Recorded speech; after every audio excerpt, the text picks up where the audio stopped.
Hello student, তোমরা যারা ক্যালকাটা ইউনিভার্সিটির আন্ডারে থার্ড সেমিস্টারের ছাত্রছাত্রী আছো এবং তোমাদের ইতিহাস সাবজেক্টটা পাস কোর্সে আছে, অর্থাৎ CC3 সাবজেক্ট হিসাবে আছে, তোমাদের জন্য আজকের ক্লাসটা খুবই গুরুত্বপূর্ণ।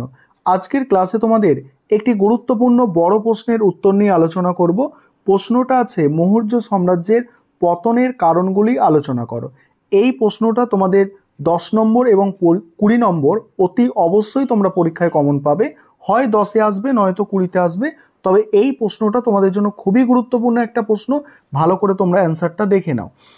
অ্যান্সারটা দেখো, আনুমানিক 287 খ্রিস্টপূর্বাব্দে পুষ্যমিত্র শঙ্কু শেষ মৌর্য সম্রাট বৃহদত্তকে হত্যা করে শঙ্কু শাসনের প্রবর্তন করলে ভারতে মৌর্য শাসনের অবসান ঘটে।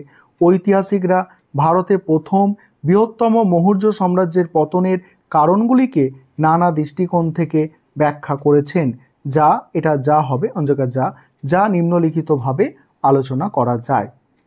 এবার প্রথম পয়েন্ট কি? প্রথম পয়েন্ট হচ্ছে ব্রাহ্মণ শ্রেণীর বিদ্রোহ। পণ্ডিত হরপ্রসাদ শাস্ত্রীর মতে মৌর্য শাসনের প্রতি ব্রাহ্মণ শ্রেণীর ক্ষোভ এবং তার জন্য বিপ্লবী ছিল এই শাসনের পতনের অন্যতম প্রধান কারণ। তার মতে অশোক কর্তৃক পশু বলি নিষিদ্ধ করার ফলে ব্রাহ্মণদের যাগযজ্ঞ গুরুত্ব ও গাম্ভীর্য হারিয়েছিল। ব্যবহার সমতা ও দণ্ড সমতা প্রবর্তনের ফলে ব্রাহ্মণগণ অতীতের আইনগত সুযোগ সুবিধা হারিয়েছিল এবং ধর্ম মহামাত্য নামক কর্মচারীগণ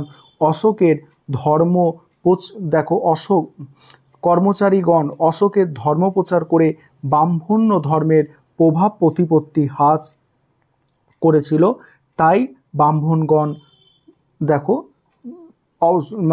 অবসানের জন্য পুষ্যমিত্রের বিদ্রোহে সামিল হয়েছিল। কিন্তু ডক্টর এইচ সি রায়চৌধুরী পণ্ডিত শাস্ত্রীর যুক্তিগুলিকে অস্বীকার করেন। তার মতে অশোকের পশু বলি নিষিদ্ধ আইন ব্রাহ্মণ্যবাদের ক্ষতি করেনি, কারণ এটি পূর্বেও প্রচলিত ছিল। পরের পয়েন্ট হচ্ছে সাংগঠনিক ত্রুটি। মৌর্য সাম্রাজ্যের পতনের অন্যতম প্রধান কারণ ছিল এর সাংগঠনিক দুর্বলতা। রাজা ছিলেন সমস্ত ক্ষমতার আধার, প্রজাদের আনুগত্য ছিল ব্যক্তিগতভাবে রাজার প্রতি। রাজার পরিবর্তন ঘটলে আনুগত্যের পরিবর্তন ঘটত। আবার কেন্দ্রীভূত আমলাতন্ত্র এই ত্রুটিকে আরও প্রকট করে তুলেছিল। রাজার পরিবর্তনের সাথে সাথে প্রদেশ থেকে গ্রাম স্তর পর্যন্ত কর্মচারীর পরিবর্তন ঘটত। ফলে শাসন ক্ষমতা একই সামাজিক গোষ্ঠীর কক্ষিগত হয়ে পড়েছিল। আবার আঞ্চলিক প্রশাসনে স্থানীয় লোকেদের নিযুক্তির ফলে স্থানীয় দলাদলি ব্যাপক হয়ে পড়ে, অথচ যোগাযোগের অপ্রতুলতা হেতু কেন্দ্রে আসীন রাজার পক্ষে সবকিছু নিয়ন্ত্রণ করা সম্ভব হতো না। পরের পয়েন্ট আছে অতি কেন্দ্রীকরণ।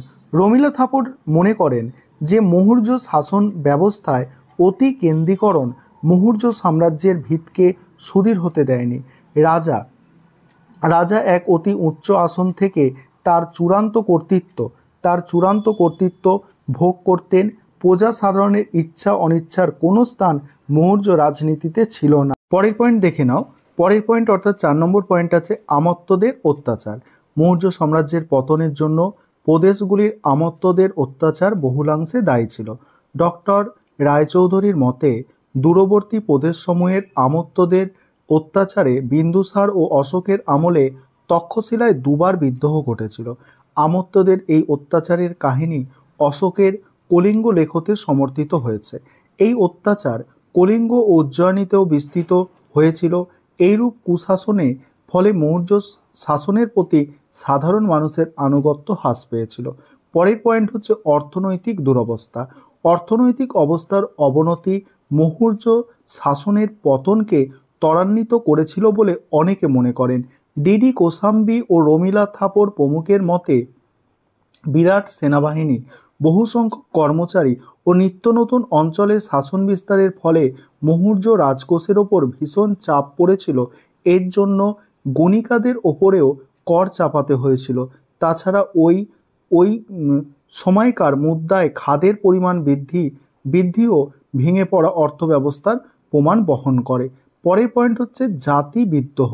এই পয়েন্টটা বা পরের পয়েন্টগুলো আলোচনা করব তার আগে একটা বিষয় তোমাদের বলার আছে, তোমাদের জন্য অনলাইন কোচিং ক্লাস চলছে। তোমরা যদি কেউ অ্যাডমিশন নিতে ইচ্ছুক থাকো এই নম্বরে যোগাযোগ করতে পারো 91230000525218 এই নম্বরে তোমরা যোগাযোগ করে অ্যাডমিশন নিতে পারো। আমাদের সপ্তাহে 2 দিন করে রেকর্ডেড ক্লাস থাকে, তার সঙ্গে পিডিএফ নোটস দেওয়া হয় এবং পার মান্থ 200 টাকা করে ফিস নেওয়া হয়। ইচ্ছুক ছাত্রছাত্রীরা এই নম্বরে যোগাযোগ করে অ্যাডমিশন নিয়ে নিতে পারো।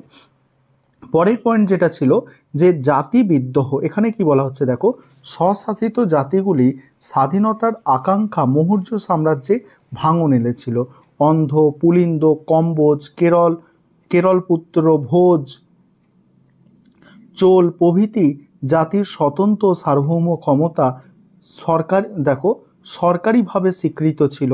অশোকের পরবর্তী দুর্বল মৌর্য রাজাদের সময় এরা নিজেদের বিচ্ছিন্ন করে মৌর্য সাম্রাজ্যের একতাকে নষ্ট করেছিল। তারপর দুর্বল উত্তরাধিকার, পরের পয়েন্ট, অশোকের পরবর্তী শাসকদের দুর্বলতা মৌর্য সাম্রাজ্যের পতনের অন্যতম কারণ ছিল। স্বৈরাচারী শাসন ব্যবস্থায় রাজার দক্ষতা ও ব্যক্তিত্ব রাজ্যের অস্তিত্বের একটি বড় শর্ত, কিন্তু অশোক পরবর্তী মৌর্য শাসকদের কেউ এত বৃহৎ সাম্রাজ্যের অস্তিত্ব টিকিয়ে রাখার যোগ্য ছিল না। অশোকের অল্পকাল পরে মৌর্য সাম্রাজ্যের পূর্বাংশ ও পশ্চিমাংশ এই দুই অংশে বিভক্ত হয়ে পড়েছিল। এই বিচ্ছিন্নতা ও দুর্বলতা আক্রমণকারী ও ষড়যন্ত্রকারীদের হাত শক্ত করেছিল। তারপর দেখো অশোকের দায়িত্ব, শেষ পয়েন্ট এটা আছে। মৌর্য সাম্রাজ্যের পতনের জন্য অশোকের শান্তিবাদী ও অহিংসার নীতি দায়ী ছিল। এদের মতে অশোকের যুদ্ধ বর্জন ও অহিংসার নীতি মৌর্য সাম্রাজ্যের পতনকে ত্বরান্বিত করেছিল। প্রাচীনকালে যুদ্ধ ও সামরিক শক্তি ছিল সাম্রাজ্য গঠন ও রক্ষার প্রধান শর্ত, কিন্তু অশোকের শান্তিবাদী নীতি ও যুদ্ধ বর্জন সেনাবাহিনীকে অলস ও অদক্ষ করে দিয়েছিল। ফলে পরবর্তীকালে যবন আক্রমণ তারা প্রতিহত করতে পারেনি। তারপর দেখো রাজকদের ক্ষমতা বৃদ্ধি করে অশোক বিচ্ছিন্নতাবাদী প্রবণতার জন্ম দেন। তারপর কি বলা হচ্ছে দেখো, রাজকরা উচ্চাকাঙ্ক্ষী হয়ে ওঠে এবং কেন্দ্রীয় কর্তৃত্বকে অগ্রাহ্য করে আঞ্চলিকতাবাদ পুষ্ট করে।